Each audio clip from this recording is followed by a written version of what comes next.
How do you diagnose a car battery drain? Welcome to Mercie J, where compassion and craftsmanship come together. I'm Rick Smith. So when we talk about a battery drain, we mean that when you have the car sit overnight or perhaps for a couple of days, the battery's dead. So first of all, we need to make sure that our battery's healthy and that the alternator's working and the rest of the car is fine. But if the battery's going dead overnight or after it sits for a couple of days, then something is on all the time, even when the car's off. So if we have the battery drain overnight, typically that's something fairly big. So we want to maybe look for one of the visor vanity lights or a light on in the trunk or something left on.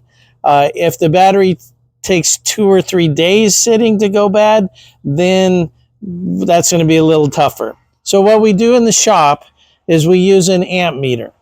And so this is an ammeter that clamps around a wire. This is a digital multimeter that works in series. But regardless, what we do is we check to see how many amps are pulling on the car when it is turned off.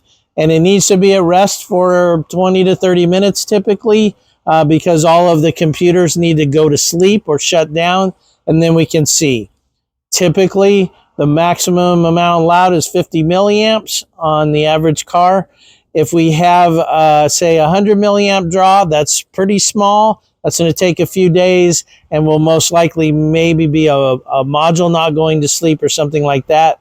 But if it goes dead overnight, that's going to probably be closer to a couple hundred milliamps. And that will sometimes be a light bulb or something that's left on.